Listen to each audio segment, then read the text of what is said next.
So I want to welcome everyone to week 16 of xEssentials. Tonight, a little different from our usual presentation. It's a double feature night. So from 8 to 9, we're going to have FPP Intro, and then from 9 to 10, FPP Beginner. So I understand this was a great presentation at the North Texas mini group. So I've been friends with John for a little bit now, and look forward to a great presentation. So at the end of the presentation, if you have any questions, feel free to ask, or if you have them along the way, put them in chat, and he'll try to address them as we proceed along. So John, you've got the floor. All right. As Ed said, my name's John Beck. I live south of Fort Worth, Texas, and we'll be going to the expo. So if anybody else is going to the expo, you can see me there. As the title says, FPP Falcon Pi Player Intro for beginners, how to install, what to install, and just kind of basic configuration. So one of the first things people always kind of run into is what do you run Falcon Pi Player on, because it runs on more than Pis. It runs, as it shows there, on either Pi or BeagleBone. And some really Linux savvy people have made it run on other things, but mostly Raspberry Pis and then the BeagleBone. So the people doing Raspberry Pis, commonly they're using the Pi 3B Plus, which is kind of nice because it has the gigabit Ethernet port. It has a much better wireless antenna, so it gets better range, and they didn't bump up the cost any. And then a lot of people use the Pi Zero, which is pictured there, and Jim Nealon was showing off his hat earlier. He's running his hat off of a Pi Zero. So they're very small, bare bones things. So BeagleBones and Raspberry Pis. I'm not sure.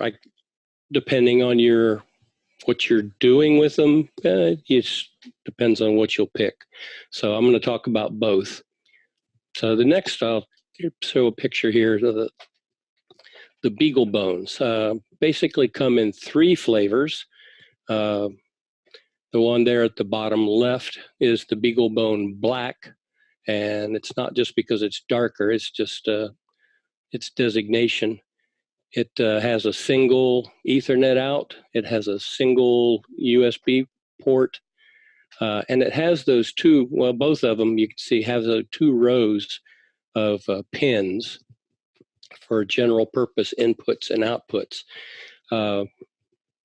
And then that tiny little one off to the right is the brand new Pocket Beagle. It's very tiny, you can tell by that quarter, but it's, excuse me, almost as powerful as a regular Beagle, but a lot tinier. But they left a lot of stuff off of it, so it has its uses, and I'll talk about it some.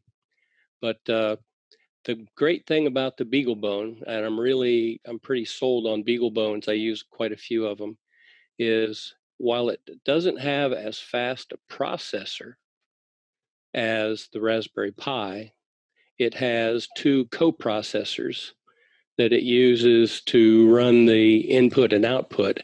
And so it really can handle a lot more pixels and a lot more of everything than a Pi, even the 3B Plus.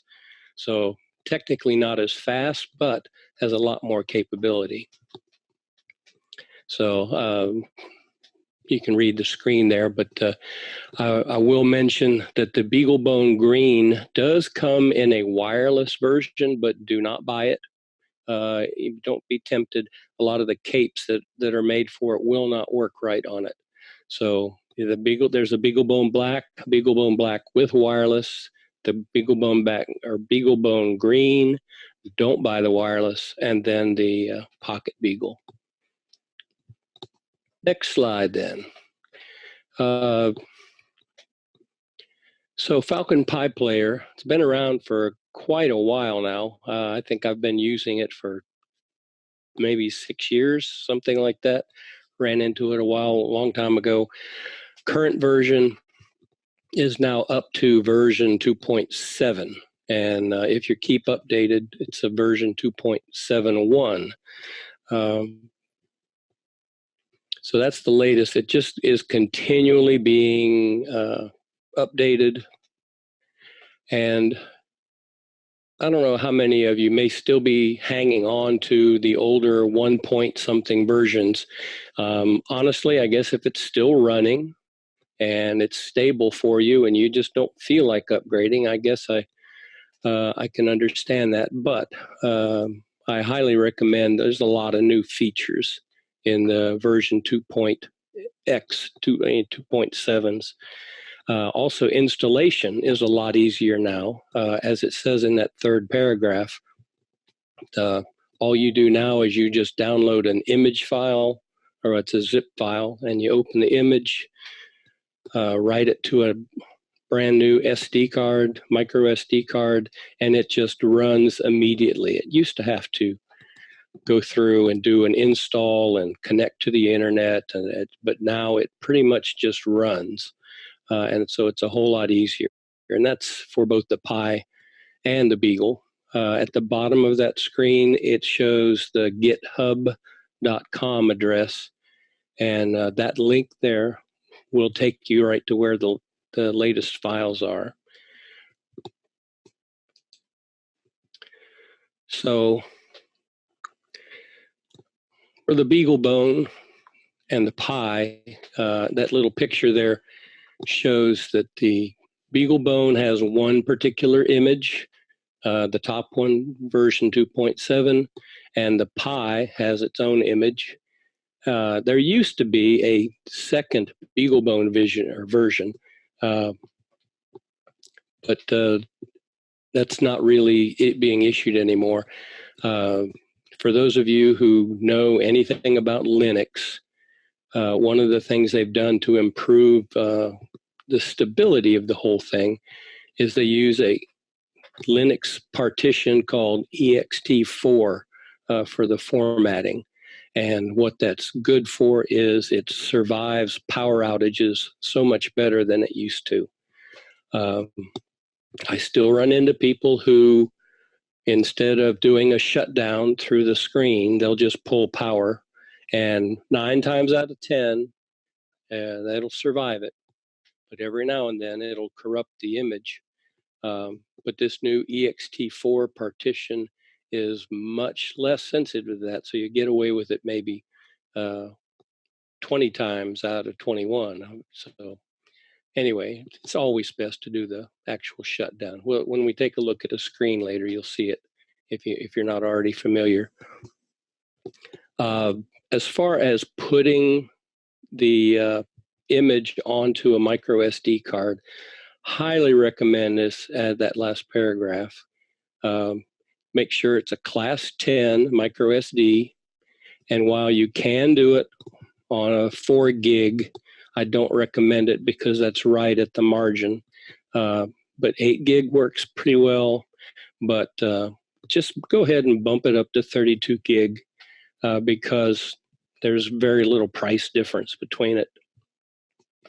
Do not bother going over 32 gig because you can end up with formatting problems, and it's just not worth the trouble. The extra space is not that useful. If you're not familiar with some of the changes recently in xLights, xLights, the FSCQ file in xLights uses a lot of compression now and several other tricks. So FSCQ files are now a lot smaller than they used to be. So size isn't nearly the problem. All right, next screen. This is where I talk here about why you should upgrade from a version 1 point something. First item there talks about compression. And so sure enough, the version 2 files with the compression are about 10%. It's not 10% smaller. It's literally 10% of. huge amounts of compression in FSEQ files. And also the xLights can now generate FSEQ files that only have the channels needed for the particular use. So they're getting smaller and smaller. So not only do they take up less space, it takes less time to update. Playlist enhancements are pretty slick. I know here lately, one of the ones I use is a sunrise and sunset time. You literally can go in and tell it where your longitude, latitude are, and it will, using table lookups, it will know when sunrise is, when sunset is, and you can use it to turn landscaping lights on and off, which is a pretty slick feature. Somebody had asked for it, and they fixed it right up. A lot of these other things, I don't know if you can see my cursor moving, updating playlist, dynamic classes, that's things I really don't do, but being able to call other plugins, reloading playlist in FPPD when it's changed. Used to, when you'd load a playlist in, if you changed it, you'd have to almost, you would have to stop it, restart FPPD, and then it would pick up the change. But now that's been fixed. So it'll actually pick up your change immediately. Those of you who may do multi-sync, the ability to use remotes has been improved quite a bit in the new versions. You can actually multicast out to all remotes, so you don't have to specify this long list of IP addresses. Multi-sync also from the master out to the remotes. You can tell it what files to send out to the remotes. And lastly, and this one's actually pretty noticeable, when your master goes out and looks for the remotes that are out on the network, it used to take sometimes 10, 15 seconds. Now it's instantaneous. It just keeps track of it automatically. And I'll demonstrate that here in a little bit. Now, I don't know if that made you blink, but I got tired of changing all my screens to black. So what you're looking at now is the actual screens from North Texas. I'm not going to go through absolutely every step of install instructions, mainly because on YouTube, there's already a perfectly good instruction set. So I'd just be duplicating that. So you'll have access to this slide and you can go take a look at it. Written instructions. I think I made the comment at North Texas that if you give somebody a set of instructions with 7 steps, 9 out of 10 people will only do, they'll skip 1 step and then wonder why it doesn't work. So follow the instructions and mark it off. I'm retired now, but I used to work at a nuclear power plant. And one of the things we had to do with procedures that were numbered is you had to, as you went down, you had to circle it, the step you were working on, and when you finished it, put a line through it, and then circle the next step. And if somebody came back through and you didn't circle check, you got in trouble. So comment there about Falcon Christmas forums.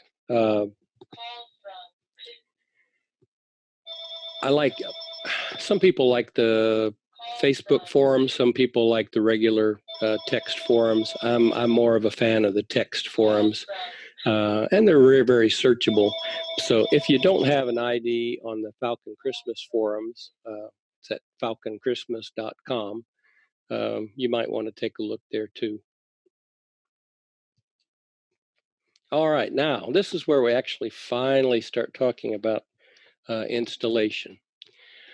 So you start out with a brand new micro SD card, or it doesn't have to be new, but when you're done with it, it's going to erase everything you had on it anyway, so it might as well be new. Get your brand new micro SD card and you put that image that we talked about on it, and you put it in the Raspberry Pi slot. Interesting note on the Raspberry Pi 3B Plus, the socket on it does not have that spring-loaded thing in it. And you might think, oh, they cheaped out.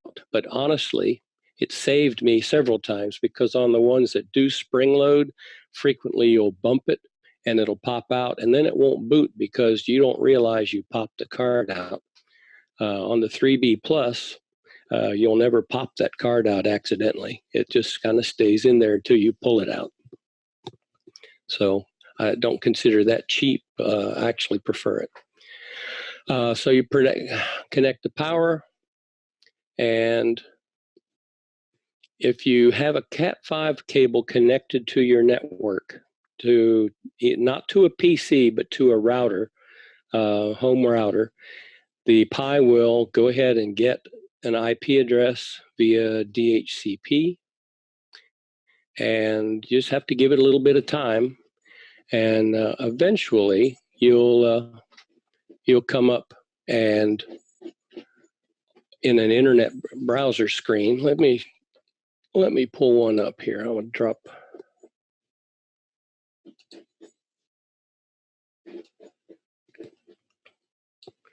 So can you see that, Ed? Can you see that screen? Yep, not a problem. All right. I just want to make sure. I know I changed screens.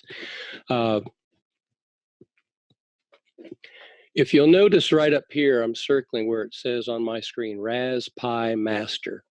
This is my master Pi that I keep running pretty much year round. When you start out first, it's always going to say FPP there. And the nice thing about that is, even though you may or may not know the IP address that your system gave to it, if you come up here on the search bar and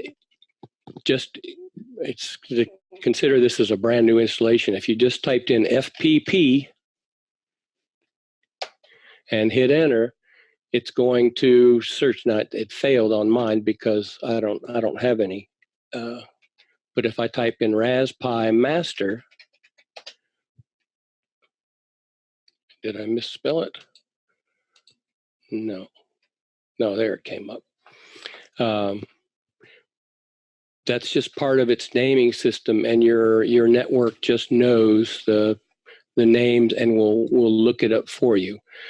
And then now it displays the IP address, and you'll know what it is.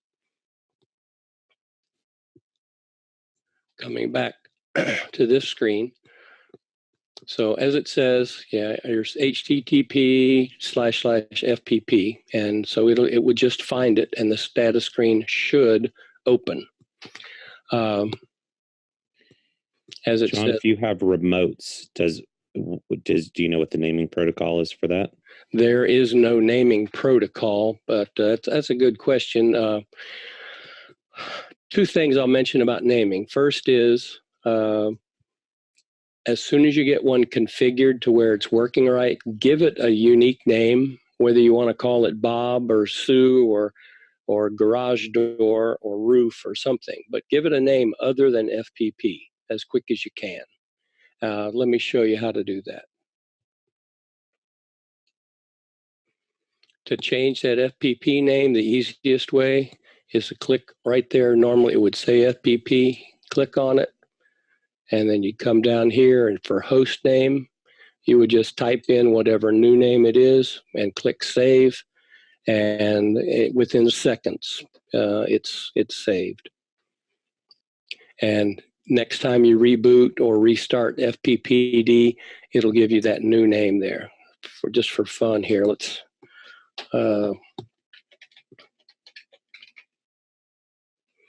I'll put in xEssentials and save it. Came up, it says host name saved. I'll go back to the main status page, and you'll see that host name has already changed. It's just that easy.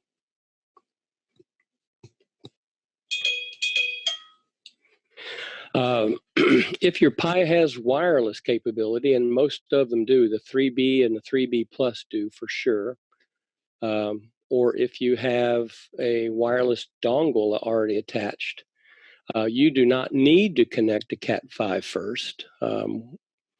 You can use a little trick that's fairly new called a tethered boot. Had to make sure I thought of the name right. But if you boot up a Pi with nothing but wireless and you give it about 2 minutes, it will pop up on your cell phone. It will pop up on your laptop as a wireless option. And you'll see it, and it will list it as FPP for that, the SSID. And your cell phone or your laptop can then connect to it with that password of Christmas. And those are the defaults, and you can change those. As soon as you do that, what's going to happen is the Pi is going to give your phone its own IP address, and then the Pi is going to take what I showed there, the 192.168.01 address, and you can actually get in and configure it without any other connection to it. Several people here recently are using that option for Pis that they want to do like out in a park, or they're just taking it to the church to show something, or taking it to some kind of demo. And it's a full 100% connection. You have full control over it, but you don't have to have take any kind of networking equipment with you. And then you can talk to it from your phone, your tablet, your laptop, and have full control. So let me bring the screen back here. And down at the very bottom for tethering, you'll see that it's FPP and Christmas, and that's where you'd go if you changed it. If I were to take this to Expo, I would not want it to be FPP and Christmas, because there's going to be 24 people at least who know that, and somebody's going to hack into it and change my stuff, and then I won't be able to get into it. So just beware of who you're around in case somebody wants to play a trick on you. All right, next. Starting up a BeagleBone. The BeagleBone blacks and greens, they already come with an operating system installed on them, but it's not FPP. So if you don't put anything on the micro SD card before you boot it up, it's going to come up to something totally different, and you won't be able to see any kind of Falcon Pi Player software.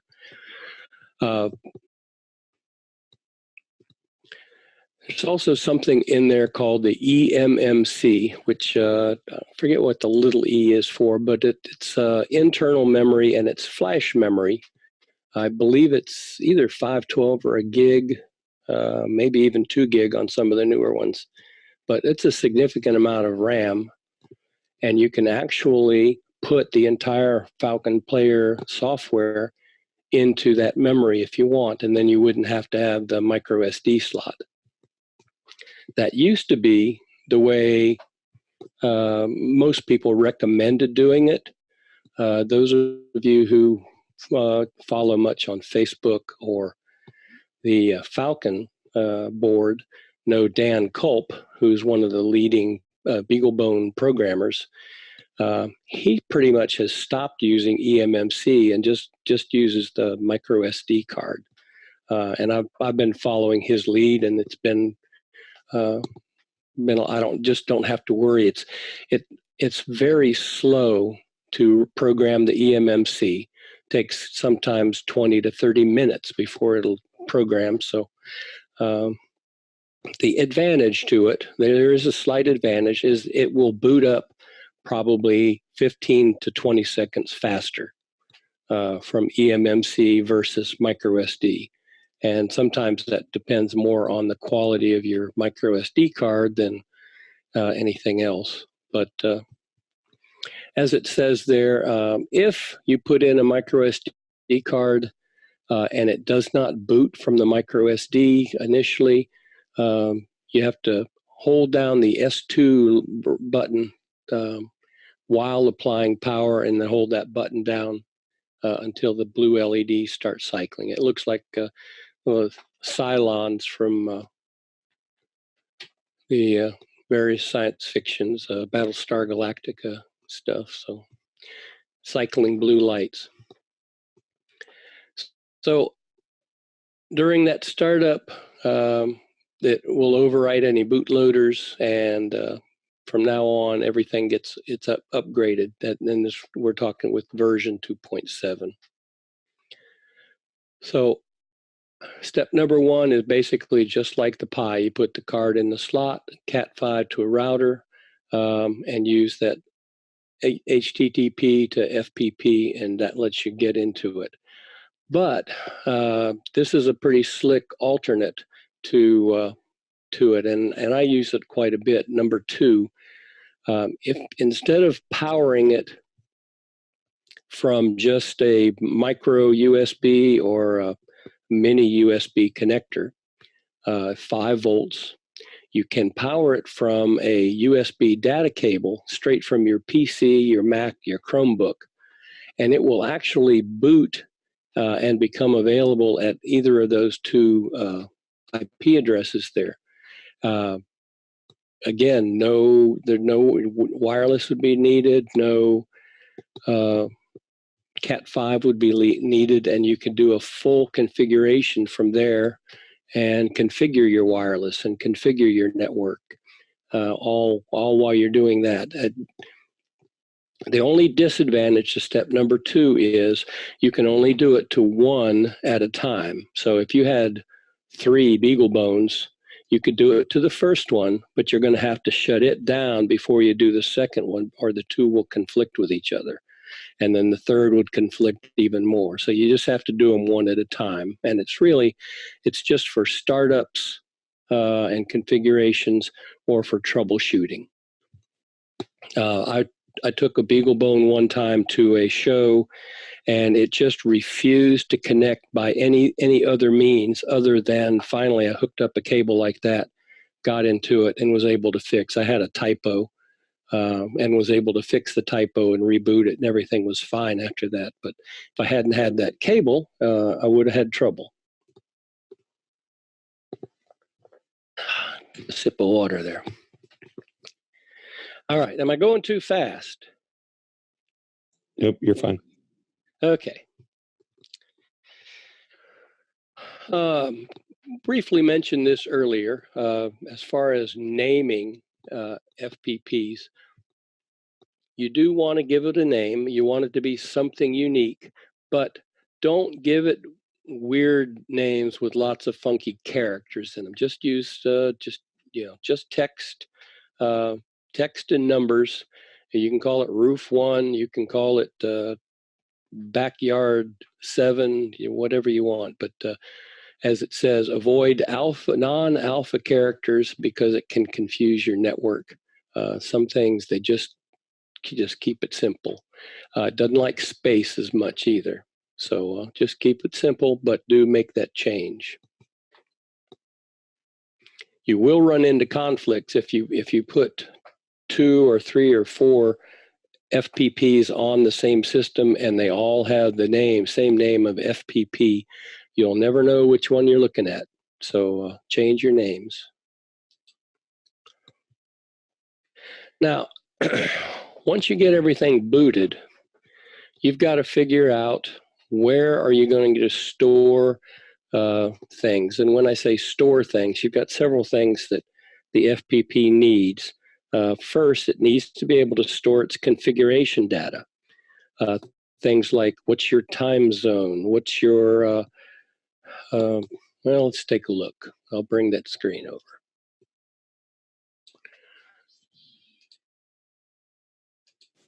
From your status page, things that it's going to want to know immediately. We talked about the name, but let's go down to the FPP settings page. There's a lot of different things set in here. What kind of output device, whether you're using onboard sound. On my Pi, I use a Sound Blaster 3. But whatever you change here gets stored on that micro SD card. But what you don't know initially is where is it going to store it.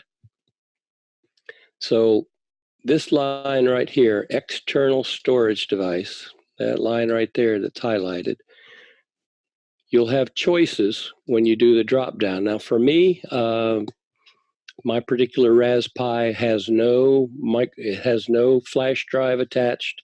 It has just that single micro SD card, and it's all formatted as one big card. So I just have one entry, and you can see it's a 32 gig card, and I've got 17 gig free on it because I do have some FACQ files on it.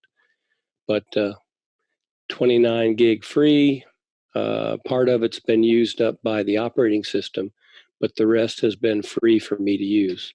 So anything you save on here, any change you make, if I make a click there or a click here or then unclick there, you get these little boxes over here, and it's actually saving all those, everything you're doing, it's saving it, and it's saving it to that location right there. So the question that keeps coming up, and there's an active one online right now, is should I save it to a flash drive or should I save it to the micro SD card? And if you ask 6 people, you'll get 6 different answers. My personal preference here lately has been to use the micro SD card because it's faster and I have less corruption problems with it. But it's not transportable from FPP to FPP. And I know Jim Nealand, who's on, he likes to use flash drives because it lets him shut down one and then just pull it and then go put it in another FPP, and it just all your settings transferred, all your files transferred, because that's where you're saving everything. So you just kind of have to pick one and go with it. I just find it more convenient, and it's been perfectly stable to just use the micro SD card. But you may want to use a flash drive. Again, with size, don't go with the 1 gig size or the or 1 terabyte size, flash drive. Just stick with something like a 32 gig flash drive, and you'll be much happier.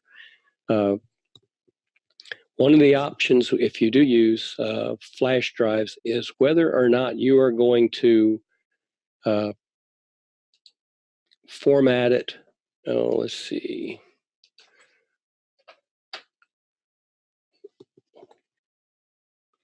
See if I have that slide.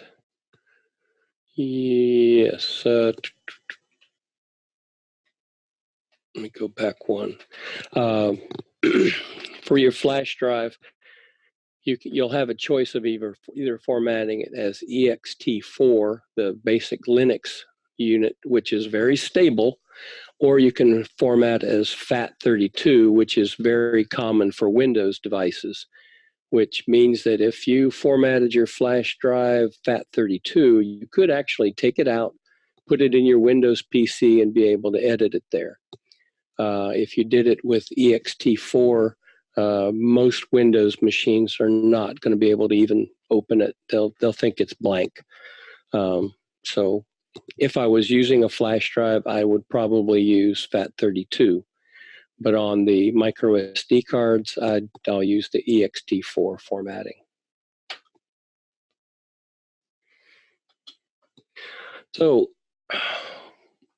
on my first boot, particularly for that Pi that I've been going back and forth to, I used a 32 gig card. It immediately took up 4 gig for the initial operating system, which left that 28 gig unallocated and unused. and I got this message. That SD card has unused space. Go to Advanced Settings to expand the file system. So let me show you the Advanced Settings. It is way down here at the bottom.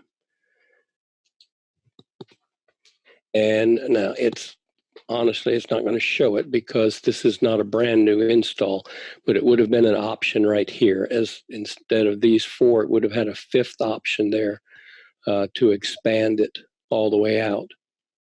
So can't really show it to you since it's not a new install, but that's where it would have been on Advanced Settings.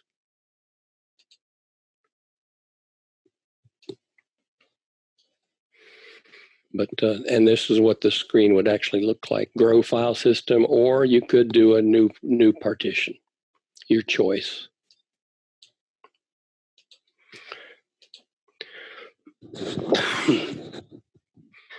And I already talked about the ext4 and FAT32, so I'm not going to beat that one to death. If you do choose a new partition, it's going to force you to reboot so that Linux can mount a new partition. I don't know how familiar any of you are with Linux, but it mounts partitions. In Windows, you rarely talk about it, even though technically Windows does mount partitions also. They just don't use the term. Once it mounts that partition, you'd go back into that settings line and you would drop down and pick where you want it. Now, this line right here at the bottom, oops, went back too far, where it says SDA, that would be if I had a flash drive. Basically USB drive. So this was an 8 gig flash drive, or that P3 would have been what was left on the micro SD card. And this 3 gig section, that's actually where the operating system is, and you really don't ever want to pick that. It'll let you, but you don't want to. There's just not enough room to do anything. So let's go to the next slide here. New partition is not formatted if you do a brand new format. So it's going to want FAT32 or ext4. I'll mention briefly BTRFS as something that we were using for a while, particularly among beta testers because of compression, but it's almost unnecessary now with the new xLights formats. So as it says right here, pick ext4. It is the most stable, as it says there. So it'll real quickly, it only takes a few seconds to format, and then it'll reboot, and it'll mount it, and then from then on, everything will store there. So as it says, I picked ext4. And this is a relatively new option. Would you like to copy all your files to the new storage location? If you'd had files stored on the micro SD card, but now you are changing to a flash drive, it will copy them all to the flash drive, everything. Kind of does a backup. So if you say yes, everything you configured will get copied over. It should prompt you to reboot, and then it'll mount, and now you just go back and you pick the one you want. And there's that SDA line for your flash drive right there, like I mentioned. So USB drive for storage. The pros, talked about it briefly. You can move it. If something goes wrong, you can move it. Say so, the dog bites your pie and ruin it. You can take the flash drive out and move it to another pie. The downside is it's not as fast as a micro SD card. That's not a huge difference, but if you do plan on playing video, you might be concerned. If you start seeing lag, you may realize that your flash drive is actually causing some of that lag. So that's the last line. This is your decision. Opinions are mixed, and everyone has one. But my recommendation has pretty much shifted to micro SD all the way. So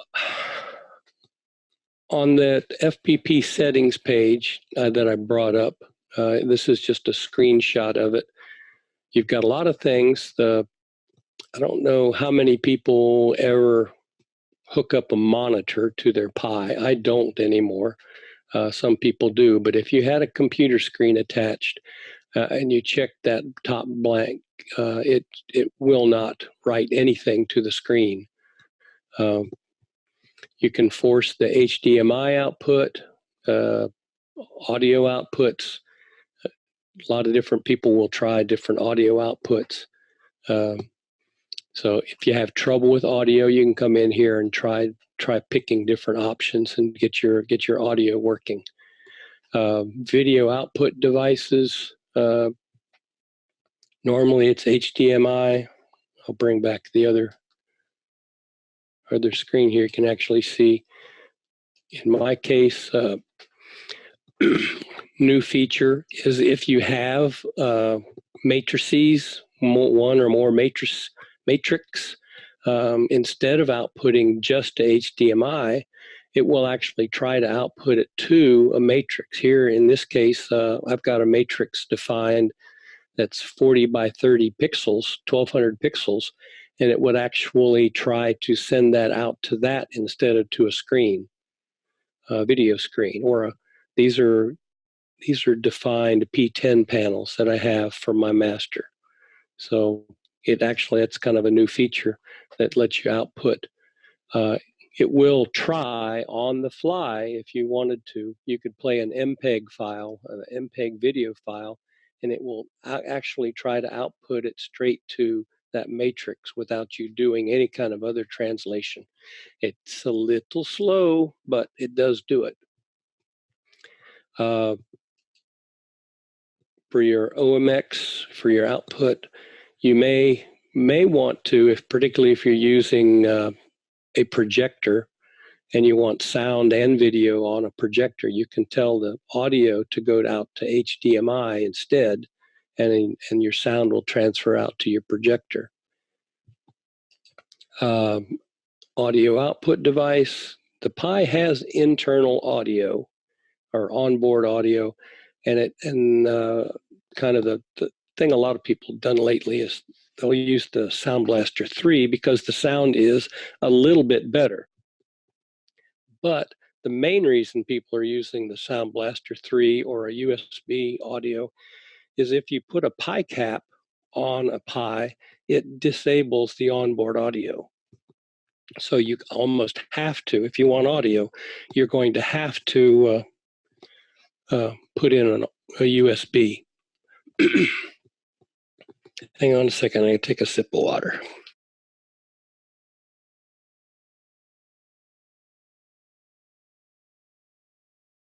Too much talking. I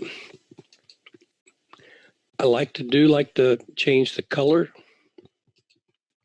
and you can see that kind of gives you an idea of maybe green for indoors, red for outdoors, however you want to designate it. You may have also noticed some of the new capes that are available are coming with those tiny little OLED screens. And so you got different sizes, different availabilities. I don't have one, so it's disabled, but those little OLED screens show you your IP address and various other information.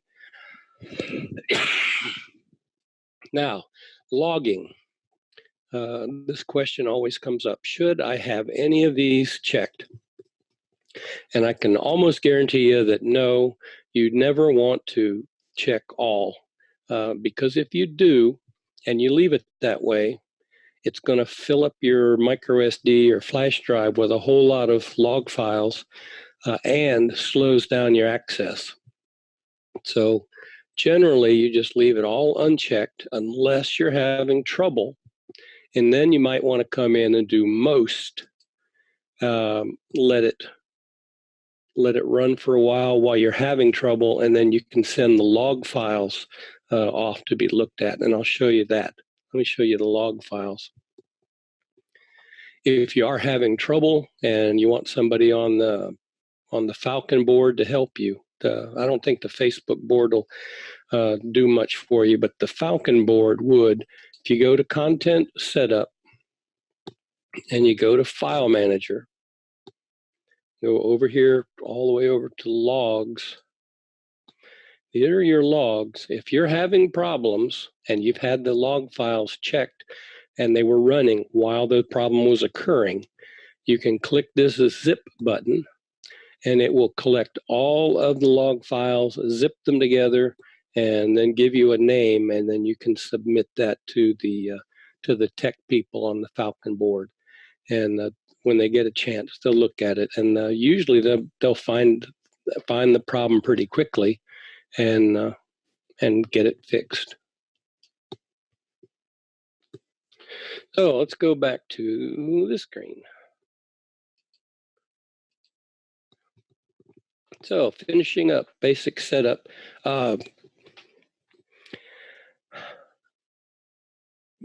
When people find problems with the Falcon Pi player, like the log files that I just mentioned, and they get fixed, when fixes are made, they make updates.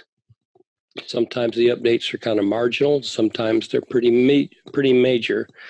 The major upgrade, excuse me, major upgrades are going to come up with a big green box. So this was version 2.5, my little picture, version 2.5. But it was telling me that version 2.6 was available and I should upgrade.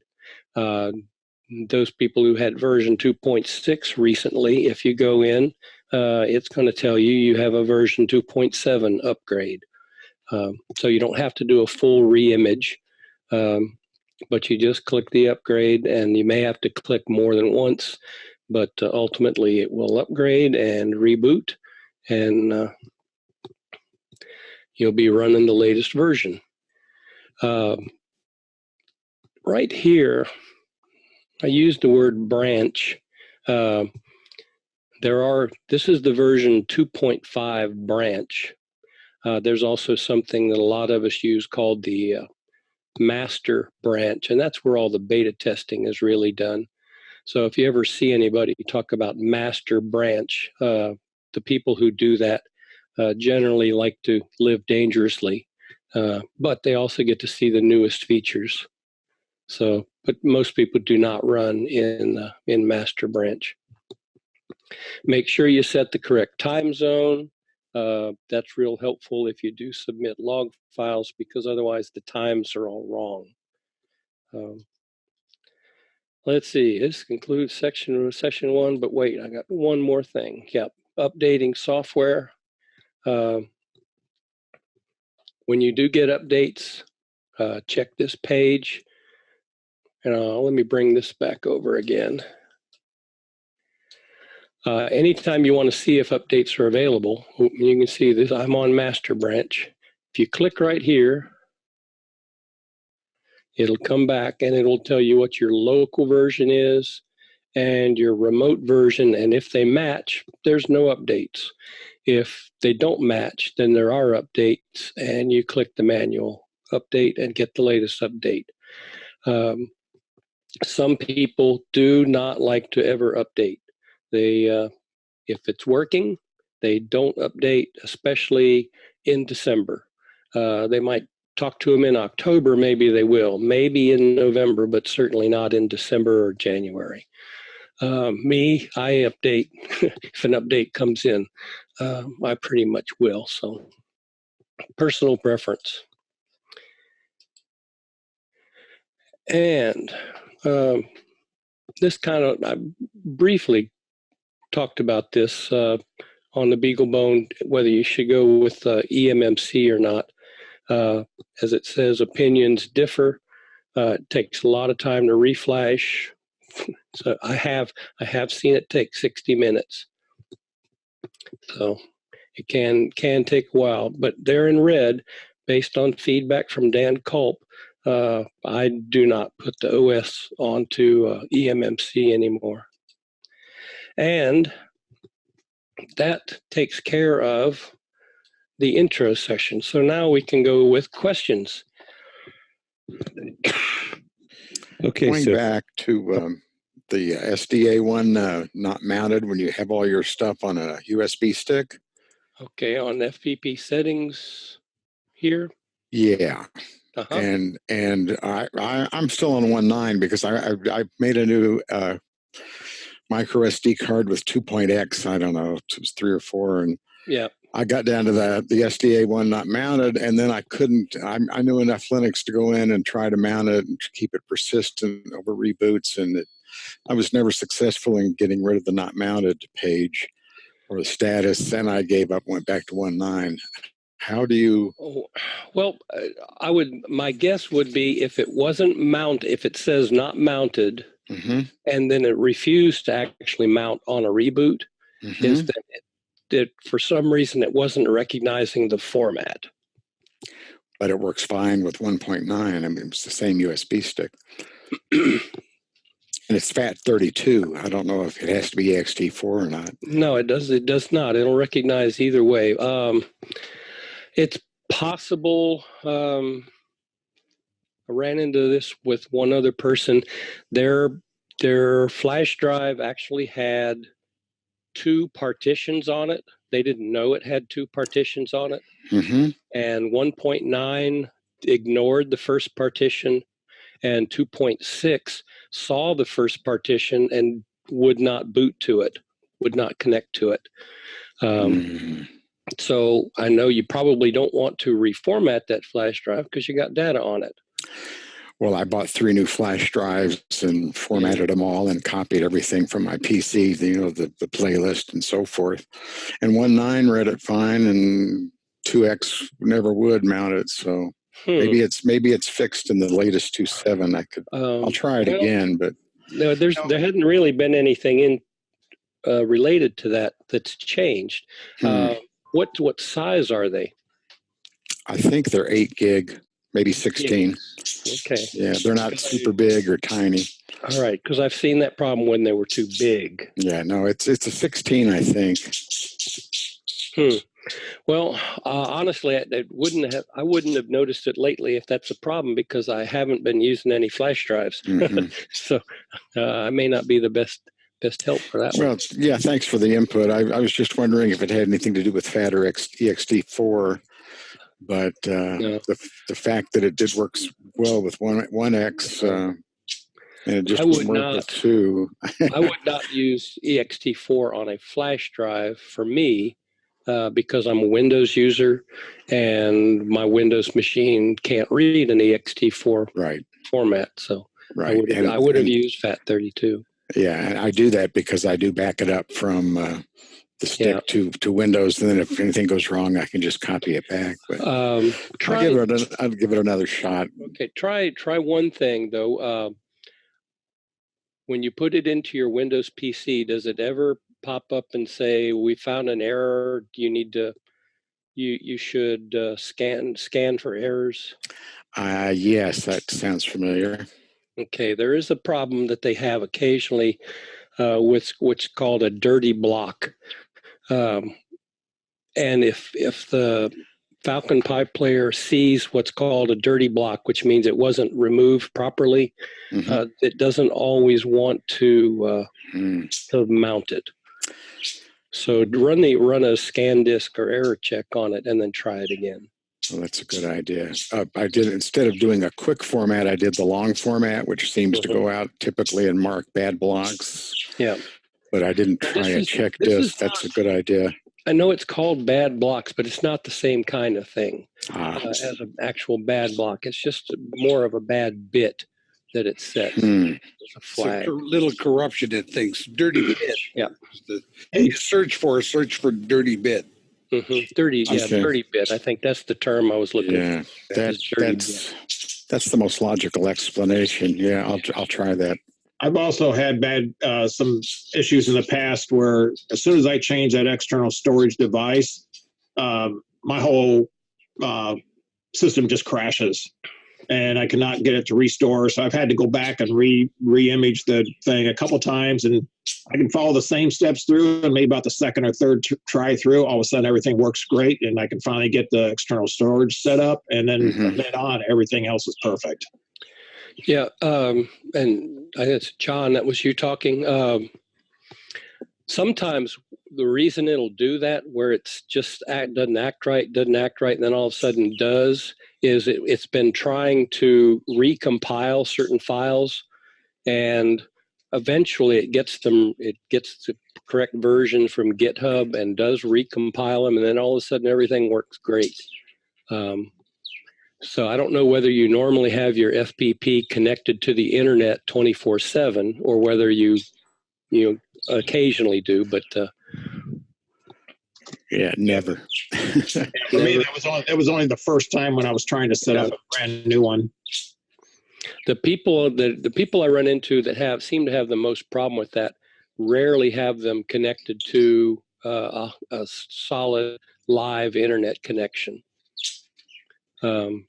Because it's always trying to check for updates, and it's always trying to recompile and things like that in the background. And if you have no internet connection, that always fails.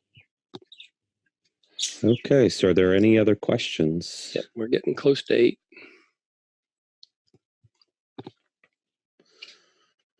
Okay, well, thank you, John, for an exciting presentation on the beginner level FPP. I want to remind everybody, if you go to falconchristmas.com, on the right-hand side is a donate button.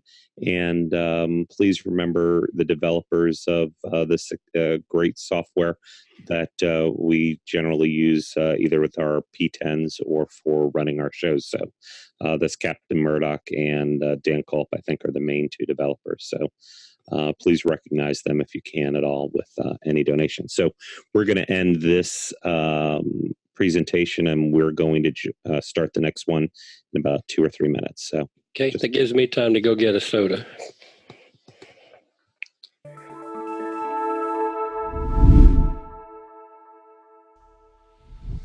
The xLights project exists because of people like you. Help continue the project by making a donation today at xlights.org/donate.